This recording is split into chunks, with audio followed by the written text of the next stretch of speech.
Uttarakhand bulletin में आप सभी का स्वागत है और आपके साथ मैं जुड़ी हूं लीजा। खबरों पर बात करेंगे, लेकिन एक नजर हेडलाइंस पर। देहरादून में स्वदेशी अपनाओ, राष्ट्र को आगे बढ़ाओ पदयात्रा। सीएम पुष्कर सिंह धामी ने दुकानों पर स्वदेशी स्टिकर लगाए, लोगों से स्थानीय उत्पाद अपनाने की अपील।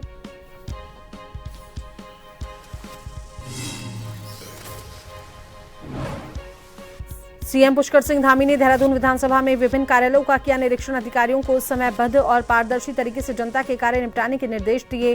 साफ सफाई और रिकॉर्ड प्रबंधन पर दिया जोर।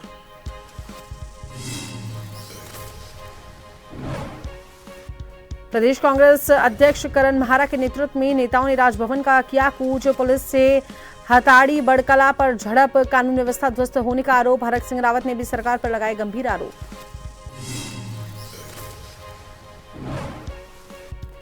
देहरादून में एलटी चयनित अभ्यर्थियों ने मुख्यमंत्री आवास की ओर किया कूच। 130 दिन से शिक्षा निदेशालय के बाहर धरना दे रहे हैं। पुलिस ने हाथी बड़कला पर रोका, सरकार पर कोर्ट में कमजोर पैरवी का लगाया आरोप। ऑपरेशन कालनेमी में हरिद्वार पुलिस की बड़ी कार्रवाई। उर्स के दौरान फर्जी पहचान पर रह रहे 2 बांग्लादेशी नागरिक गिरफ्तार। अब तक 413 से अधिक लोग पकड़े गए। निगरानी होगी और सख्त।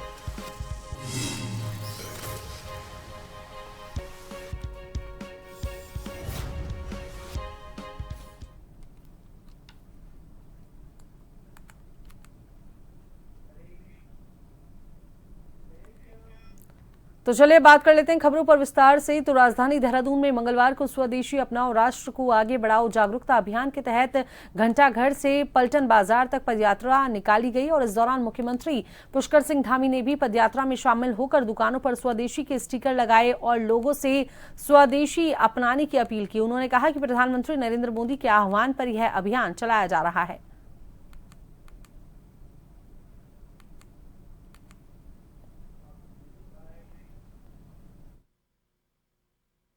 नरेंद्र मोदी के आह्वान पर सभी देशवासियों से उन्होंने अपील की है, आह्वान किया है कि स्वदेशी अपनाना है। और स्वदेशी को अपनाने के लिए आज हम लोग देहरादून की पलटन बाजार में सभी साथियों के साथ, हमारे व्यापारियों के साथ, आम जन सामान्य के साथ पूरे बाजार में आज जन जागरण के लिए लोगों के बीच में आ रहे हैं और सबसे प्रधानमंत्री जी के आह्वान को अपनाने के लिए उन सबका अनुरोध कर रहे हैं, निवेदन कर रहे हैं। और लोगों में बड़ा जोश है आज स्वदेशी को लेकर। आप देख रहे होंगे जिस प्रकार का हजारों हजार की संख्या में आज एक हुजूम यहाँ पर स्वदेशी के अपनाने को लेकर बहुत उत्साहित है और स्वदेशी अपनाकर देश को आत्मनिर्भर बनाने में, विकसित भारत बनाने में अपना योगदान दें। मुख्यमंत्री पुष्कर सिंह धामी ने मंगलवार को देहरादून स्थित विधानसभा परिसर के विभिन्न कार्यालयों का निरीक्षण किया। उन्होंने विधानसभा सचिवालय, मंत्री कक्ष और प्रशासनिक दफ्तरों की कार्यप्रणाली की जानकारी ली। सीएम ने अधिकारियों और कर्मचारियों को पारदर्शिता, त्वरित कार्य निष्पादन और जनता की अपेक्षाओं के अनुरूप सेवा भाव से काम करने के निर्देश दिए। उन्होंने कहा कि विधानसभा में प्रदेश भर से आने वाले लोगों को समय पर सुविधा उपलब्ध कराना सरकार की प्राथमिकता है। व्यवस्थाओं को और सुचारू बनाने पर भी जोर दिया।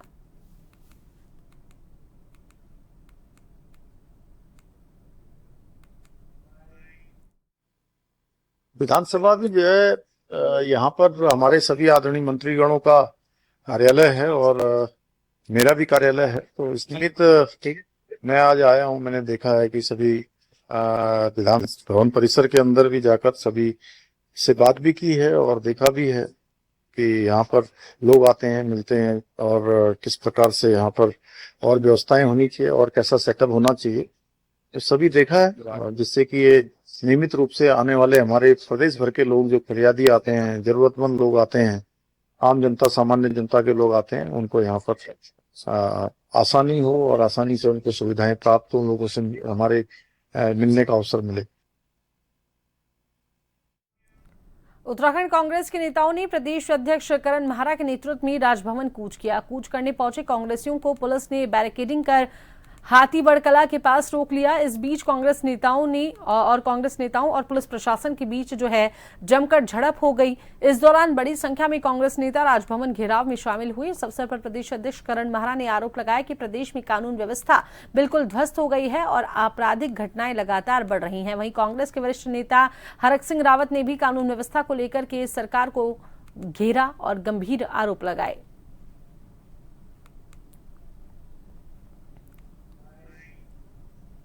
लॉ एंड ऑर्डर जीरो हो गया है। जिस तरीके से पंचायतों में पुलिस और प्रशासन ने नंगा नाच किया है वो सबके सामने है।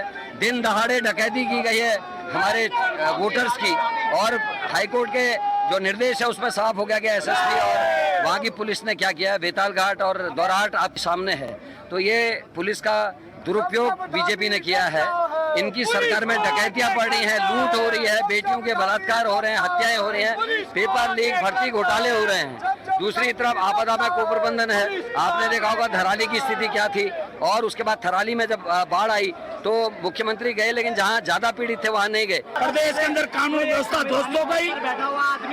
बंदूक की नोक पर बंदूक की नोक पर नैनीताल में वोटों की चोरी हुई है, मतदाताओं की चोरी हुई है, महिलाओं के साथ अत्याचार हुआ है, नौजवान का हाथ खाली है, आपदा पीड़ित दुखी है, किसान दुखी है। हम उन सबकी लड़ाई लड़ रहे हैं। रिकॉर्ड हल्द्वानी के दमुवाड़ुंगा क्षेत्र स्थित ग्राम जवाहर ज्योति में नए निर्माण, भूमि खरीद फरोख्त, अतिक्रमण और सीमांकन बदलाव पर रोक लगा दी गई है। एसडीएम राहुल शाह ने बताया कि यह कदम भूमि सर्वेक्षण और अभिलेख अद्यतन प्रक्रिया के दौरान अवैध निर्माण रोकने के लिए उठाया गया है। अगली सूचना तक यह प्रतिबंध लागू रहेगा और उल्लंघन पर सख्त कार्रवाई होगी।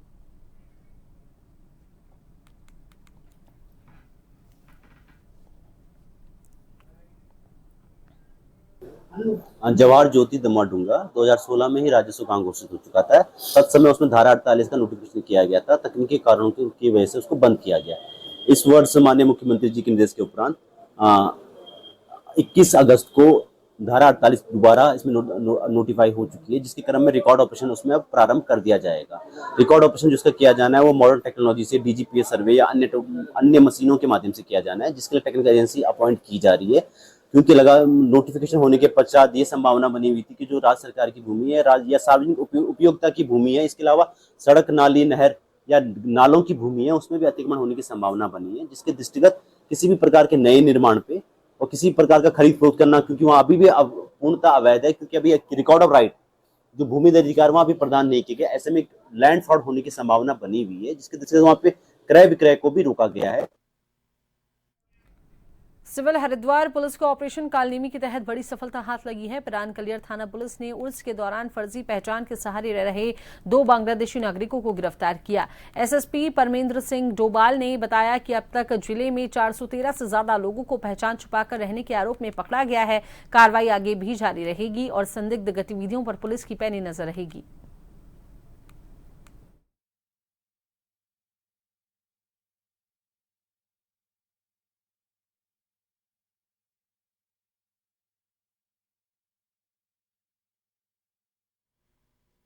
के थाना कलियर में आज एक महत्वपूर्ण कार्रवाई करते हुए 13 लोगों को ऑपरेशन कालनेमी के तहत पकड़ा गया है, जिसमें 2 बांग्लादेशी भी सम्मिलित हैं। अभी इनसे प्रारंभिक पूछताछ की जा रही है और उन साक्ष्यों के आधार पर उनको अभी हिरासत में लिया गया है। अभी ये लोग कहाँ से आए थे, कितने समय से भारत में रह रहे थे, इस सभी बिंदुओं पे हम लोग कार्य कर रहे हैं और जो भी हमारी एजेंसीज हैं, खासकर जो इंटेलिजेंस एजेंसियां हैं, वो भी इस पर लगी हुई हैं, क्योंकि कालनेमी में लोग बांग्लादेशियों को इस तरीके से मिलना और उर्स का मेला इस समय चल रहा है, तो उसकी संवेदनशीलता और ज़्यादा बढ़ जाती है। तो इन सभी पर हम लोग विचार कर रहे हैं।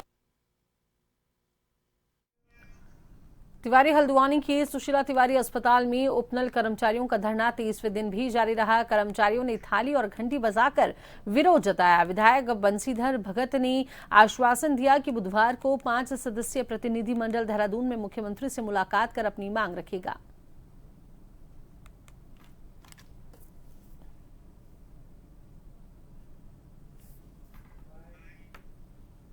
कल मैंने समय दिया है, इनको बता दिया है कि कल 10 बजे हम देहरादून में मुख्यमंत्री से मिलेंगे, तो वहाँ पर करेंगे। उनको वेतन मिलना चाहिए, वेतन ही नहीं मिलना चाहिए, पद सृजन होकर उनकी नौकरी यहाँ परमानेंट होनी।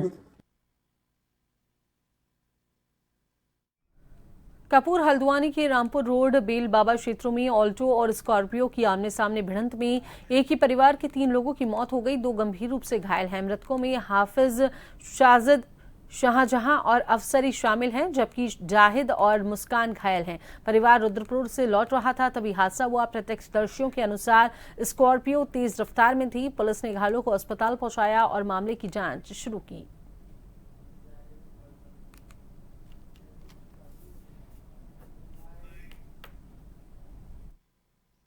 रात में डायल 112 कंट्रोल रूम से सूचना मिली थी कि टांडा जंगल में बैल बाबा के आगे 2 गाड़ियों में एक्सीडेंट हुआ है। इस सूचना पर तत्काल 2 गाड़ियों से पुलिस फोर्स मौके पर पहुंचा और वहां पर जाकर के जो घायल थे तुरंत उनको सुशीला तिवारी अस्पताल में भर्ती कराया गया और दोनों गाड़ियों को रोड से साइड कराया गया।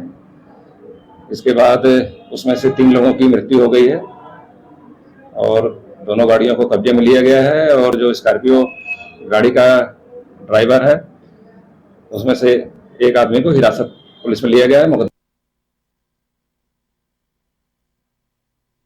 कालाडूंगी तहसील के रामनगर हल्द्वानी मार्ग पर रामनगर से हल्द्वानी जा रही बस और विपरीत दिशा से आ रही मोटरसाइकिल की आमने सामने टक्कर हो गई। हादसे में बाइक सवार 3 लोग घायल हुए। प्राथमिक उपचार के बाद सभी को CHC हल्द्वानी रेफर किया गया। 2 घायलों की हालत गंभीर बताई जा रही है। पुलिस ने मौके पर पहुंचकर यातायात सुचारू कराया और मामले की जांच शुरू की।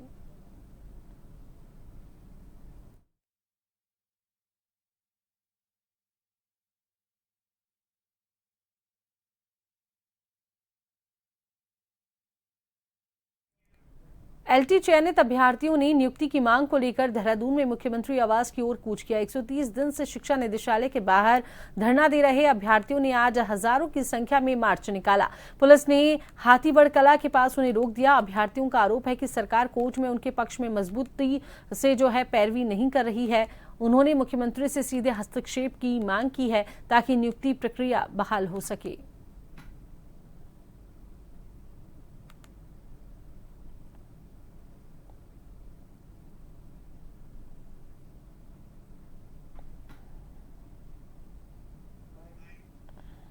सर, शिक्षकों को सड़कों पर उतरना पड़ रहा है और कहीं ना कहीं हम 1371 LT चयनित अभ्यर्थी हैं सर, और विगत 132 दिनों से हम लोग शिक्षा निदेशालय ननूरखेड़ा में हम धरने पर बैठ रखे हैं। अनिश्चितकालीन धरने पर हमारी मांग है सर नियुक्ति की। पिछले 6 महीने से हम लोग नियुक्ति की राह देख रहे हैं, लेकिन हमको नियुक्ति नहीं मिल पा रही है। मामला इतना सा है कि कोर्ट में केस चल रहे हैं और एक लड़की है जिसका फर्जी सर्टिफिकेट है और उसका इनवैलिड सर्टिफिकेट होने के बाद भी 1371 अभ्यर्थी उसकी वजह से सफर कर रहे हैं। लंबा समय हमको हो चुका है और जब हमको कुछ भी नहीं सूझा, हमने संवाद शैली उपयोग किया था। हमने शिक्षा मंत्री, मुख्यमंत्री, सरकार के तमाम नुमाइंदों से हमने अपनी नियुक्ति की गुहार लगाई, लेकिन हमारे मामले को इतनी गंभीरता से नहीं लिया जा रहा है। और जब हमको लगा कि सरकार हमारे लाचार पैरवी कर रही है, उसके बाद हम लोगों को आज सड़कों पर उतरना पड़ा है। आज हम मुख्यमंत्री आवास कूच कर रहे हैं। सर, कहीं ना कहीं इसमें सरकार की लचर पैरवी का खामियाजा हम भुगत रहे हैं। हमारा रिजल्ट 9 फरवरी को फाइनल रिजल्ट आ गया था और दोनों मंडलों को हमारी फाइनल संतुष्टि भी पहुंच चुकी है। तो हमें इस टाइम तक अपने स्कूल में होना चाहिए था, लेकिन सरकार की कहीं ना कहीं लचर पैरवी के कारण हमें आज रोडों पे आने के लिए मजबूर हो गए हैं। सर, हमारी सरकार से यही गुजारिश है कि आने वाली जो 28 तारीख को हमारी कोर्ट में हियरिंग है, तो उसमें हमारी अच्छे से पैरवी की जाए और हमारा मामला कोर्ट से बहाल किया जाए ताकि हमें जल्दी से जल्दी नियुक्ति पत्र मिल जाए। तो चलिए, वक्त तो चला है एक छोटे से ब्रेक का।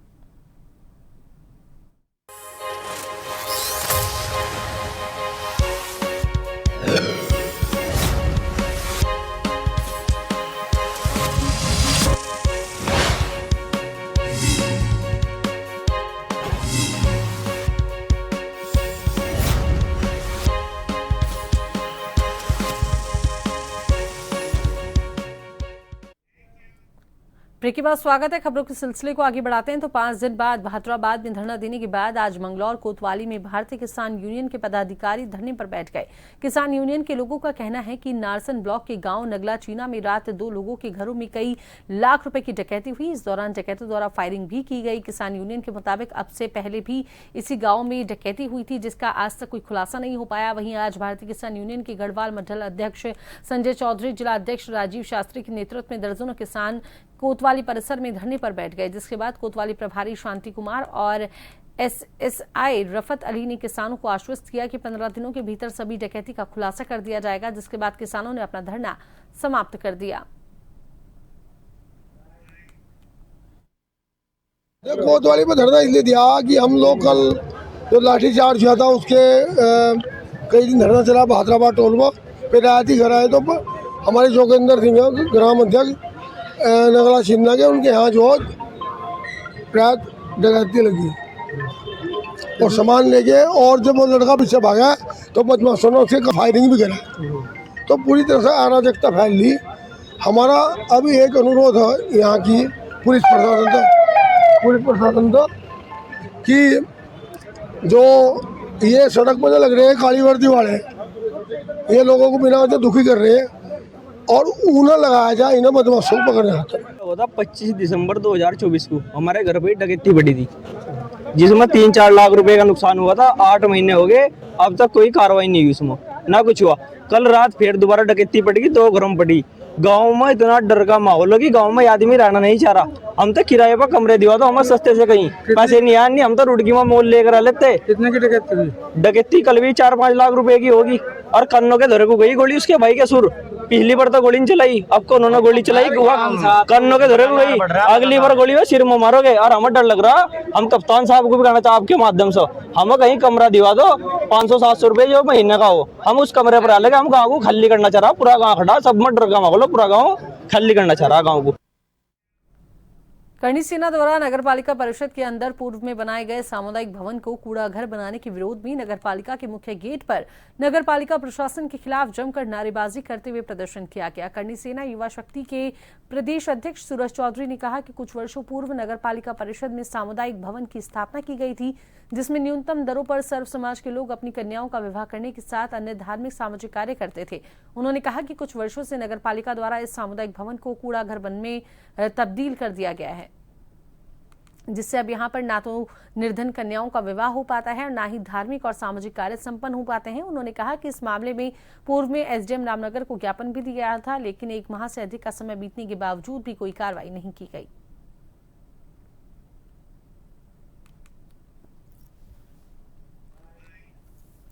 एक 7/2025 को उप जिलाधिकारी महोदय के माध्यम से ज्ञापन प्रेषित किया हमने। समाज की मांग पर रामनगर क्षेत्र के अंतर्गत नगरपालिका में एक सामुदायिक भवन है जो कूड़ा का घर बन गया, उसके लिए हमने ज्ञापन दिया भाई इसको खाली करा जाए और जो यहाँ से जो कूड़ा घर इसको हटा करके इसकी जगह पर इसको रखा जाए और इसको सर्व समाज को सौंपा जाए। लेकिन नगरपालिका ने इसको संज्ञान लिया। आज करणी सेना ने नगरपालिका में प्रदर्शन किया और मांग की है इस सामुदायिक भवन को तत्काल प्रभाव से खाली करा जाए। 1 महीना 10 दिन का 1 महीना 10 दिन का समय बीत गया और 15 दिन का समय आज करणी सेना ने फिर दिया है। यदि 15 दिन के भीतर नगरपालिका परिषद इस कूड़े घर का निस्तारण करके सामुदायिक भवन संपूर्ण समाज को नहीं सौंपती है तो करणी सेना पूरी ताकत और ऊर्जा के साथ प्रदेश भर से कार्यकर्ता इकट्ठा करके नगरपालिका के मेन गेट को ताला लगाने का काम करेगी। मासूम बच्ची की मौत ने काशीपुर में स्वास्थ्य सेवाओं की पोल खोलकर रख दी। परिजनों का आरोप है कि इलाज आयुष्मान कार्ड से होना चाहिए था, लेकिन अस्पताल ने पैसों की मांग की और लापरवाही बरती। गंभीर हालत में बच्ची की मौत हो गई। गुस्साए परिजन तहसीलदार से लिखित आश्वासन लिए बिना अंतिम संस्कार को तैयार नहीं हुए। सूचना पर तहसीलदार पंकज चंदोला पुलिस टीम के साथ मौके पर पहुंचे और परिजनों को शांत कराया। परिवार ने डॉक्टर पर गैर जिम्मेदार ना व्यवहार के आरोप लगाए।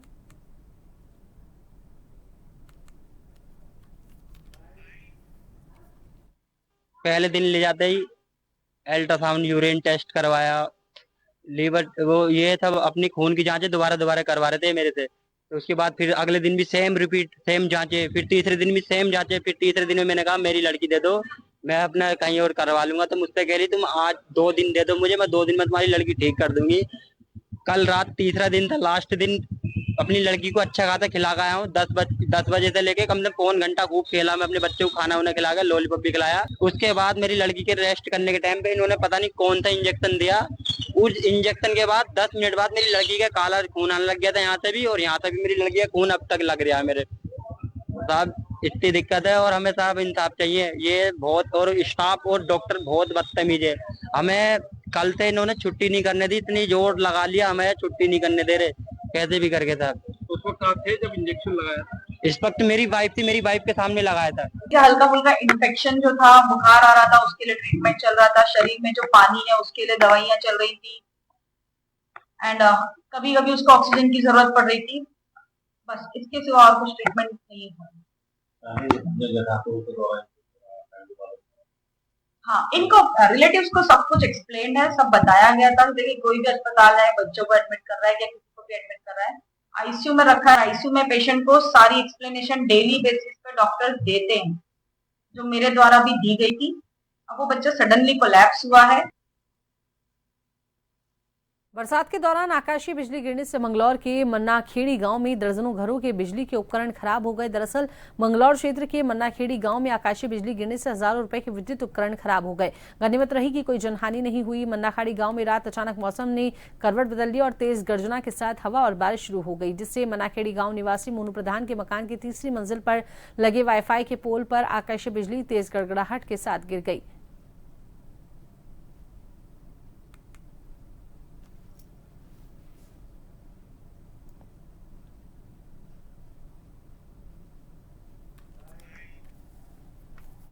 करीब 10 बजे का करीब मामला है।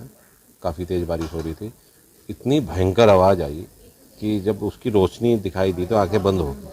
और हमारी तीसरी मंजिल पे एक BSNL का वाईफाई का पोल लगा हुआ है, जो गवर्नमेंट द्वारा लगते हैं गांव में। उससे उसका कुछ संपर्क हुआ, उससे हमारे घर में वो बिजली नीचे आई और तो उसमें भी लेंटर में भी तरेड़ आ रखी, बल्कि सीमेंट के टुकड़े भी टूट के नीचे गिर गए, जिससे हमारे यहाँ इलेक्ट्रॉनिक आपके इन्वर्टर, स्टेबलाइजर वगैरह की काफ़ी तादाद में नुकसान हो गया। और मेरे पड़ोस में भी जो दर्जनों घर हैं उनमें नुकसान है। किसी का पंखा, किसी का फ्रिज, किसी का कुछ लाखों रुपये का करीब यहाँ नुकसान हो गया। नुकसान तो अभी नुकसान का अनुमान तो हम सही तरीके से लगा नहीं पा रहे। बिजली के उपकरण लगभग दर्जनों परिवार में ख़त्म हो चुके हैं। इनमें टीवी भी है, फ्रिज भी है और आपके इन्वर्टर भी है और मकान भी प्रभावित है। अभी इसका आकलन पूरा हो नहीं पाया कितना नुकसान है, पर बहुत नुकसान है। और मैं और मेरी वाइफ बाहर खड़े थे, पशुओं को अंदर बांध रहे थे, बारिश हो रही थी। तो उस टाइम जब बिजली गिरी तो हम बाहर ही थे और बिल्कुल अंधेरा छा गया आँखों आगे। और मुझे एक कान से बिल्कुल नहीं सुन रहा और मेरी घरवाली को दूसरे कान से नहीं सुन रहा। हमें डॉक्टर के जाएंगे, अब जा डॉक्टर के दिखा पाऊंगे कि क्या मामला है। कान से जब से सुन ही नहीं रहा और बहुत देर तक दिखाई भी नहीं दिया कुछ। चंपावत के लोहाघाट ब्लॉक में के नेपाल सीमा से लगे पंचेश्वर के नेत्र सिमलोदा में भूस्खलन से युवक लक्ष्मण चंद की मलबे में दबकर मौत हो गई। सड़क बंद होने से अस्पताल नहीं ले जाया जा सका। ग्रामीणों ने शव निकाला। सूचना पर फायर, पुलिस और SDRF टीम मौके पर पहुंची। एक अन्य व्यक्ति हरीशचंद्र बाल बचा।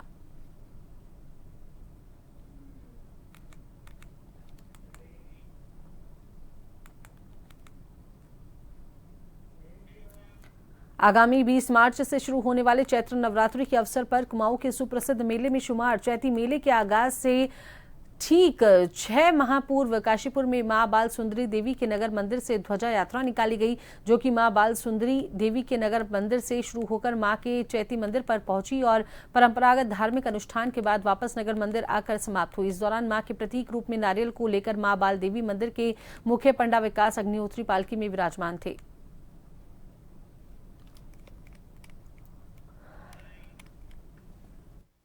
देखिए, जैसा कि मां भगवती बाल सुंदरी का चैती मेला लगता है और उससे 6 माह पूर्व यह यात्रा निकाली जाती है, जो कि आज भादो मास की शुक्ल पक्ष की द्वितीय तिथि को निकाली गई है। और इसमें मां से यही कामना की जाती है कि क्षेत्र में सुख शांति समृद्धि बनी रहे।